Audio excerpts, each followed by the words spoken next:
नमस्कार बंधुरा आज के आमी रान्ना करब मुरगिर मांसेर आलू दिए झोल। तो मांसगुलो प्रथमे आमी धुए रेखेछि झुड़ीते। एबार मशलागुलो समस्त केटे रेखेछि, आलू केटे रेखेछिलाम। एबार मिक्सिर मध्य आदा और रसुन सबगुलो एकसाथे आमी पेस्ट करे नेब। और आलूगुलो आमी कड़ाइर मध्य भेजे निएछिलाम, भालो करे भेजे निलाम लाल लाल करे।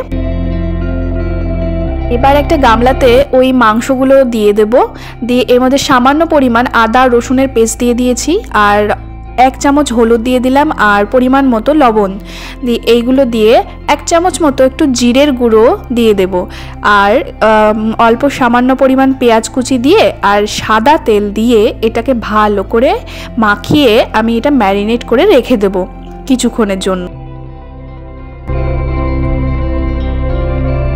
एरपर कड़ाइर मध्य आमी सर्षेर तेल दिए देब और किछुटा सादा तेल दिए देब, दुटो पाइल करे देब एबं फोड़ने जिरे दिए देब, गोटा जिरे और दुटो तेजपाता और एखाने अर्धेक पेঁয়াজ आमी पेस्ट करते देब और अर्धेक पेঁয়াজटा आमी भाजा करे नेब। और आमी पेस्ट करार जोन्नो पेঁয়াজগুলো मिक्सिर मध्य निये निয়েছি और कटा काँचा लंका दिए दिएছি और अर्धेक टमेटो एगुलो आमी भालो करे मिक्सिंग करे नेब। पेঁয়াজগুলো হালকা হালকা ভাজা হয়ে আসলে আমি ওই পেস্ট করে রাখা মশলাগুলো সমস্ত ওর মধ্যে দিয়ে ভালো করে কষিয়ে নেব। পেঁয়াজ রসুনটা হালকা করে কষানো হয়ে যাওয়ার পরে এর মধ্যে আমি দিয়ে দেব 2.5 চামচ মতো ধনের গুঁড়ো আর দিয়ে দেব 2 চামচ জিরে গুঁড়ো, কারণ আগেই আমি 1 চামচ দিয়ে রেখেছিলাম মশলার মধ্যে। আর অবশ্যই একটু টমেটো সস দিয়ে দেব, দিয়ে এটাকে একটু নাড়াচাড়া করে নেওয়ার পরে আমি মিক্সিতে একটু জল মানে মিক্সিটা ধুয়ে রেখেছিলাম ওই জলটা আমি ওই মশলার মধ্যে দিয়ে দেব যাতে আমার মশলাটা পুড়ে না যায়। তো এটা ভালো করে আমি কষিয়ে নেব।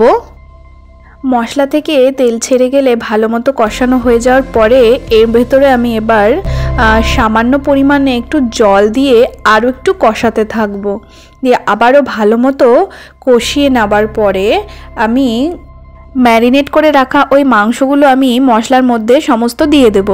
আর গামলাটা একটু সামান্য ধুয়ে ওই জলটা আমি মাংসের মধ্যে দিয়ে দিয়েছিলাম। এবার ভালো করে নাড়াচাড়া করে নেব মশলাটা যাতে মাংসের গায়ে লেগে যায়। দিয়ে ভালো করে নাড়াচাড়া করে নেওয়ার পরে আমি মাংসটাকে ভালো মতো ঢেকে দিয়ে গ্যাসটা হালকা একটু ফ্লেম বাড়িয়ে দিয়েছিলাম, দিয়ে রেখে দিলাম। এবার সামান্য কিছুক্ষণ পরে আমি আবারও ঢাকা থেকে তুলে নিয়ে ভেজে রাখা আলুগুলো মাংসের মধ্যে দিয়ে দেব। দিয়ে আবারও আমি ভালো মতো নাড়াচাড়া করে নেব মাংসগুলোকে।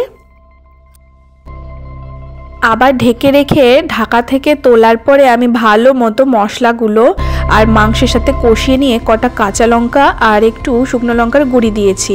আসলে আমি লঙ্কার গুঁড়ি আর ঝালটা একটু পরেই দিই, কারণ আমার মেয়ের জন্য আমাকে তুলে রাখতে হয় আগে কষা মাংস হালকা ঝাল দিয়ে আর কি, তো যার জন্য আমি লঙ্কাগুলো পরেই দিলাম।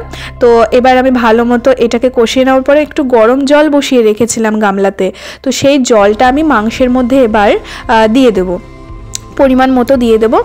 খুব বেশি ঝোলও হবে না আবার খুব বেশি মশলা হবে না। জলটা দিয়ে দেওয়ার পরে নাড়াচাড়া করে নেওয়ার পরে আমি মাংসটাকে এবার ঢেকে দেব, দিয়ে ফুটতে দেব অনেকক্ষণের জন্য। তো মিনিমাম 10 মিনিটের জন্য আমি মাংসটা ফুটতে দেব। এবার ফোটা হয়ে গেলে আমি এর ভেতরে কেটে রাখা ধনেপাতা কুচিগুলো মাংসের মধ্যে দিয়ে দেব, দিয়ে আবারও একটু নাড়াচাড়া করে নেব। দিয়ে তারপরে আমার রেডি হয়ে যাবে আলু দিয়ে মুরগির লাল লাল ঝোল। খেতে কিন্তু দারুণ হয়েছিল।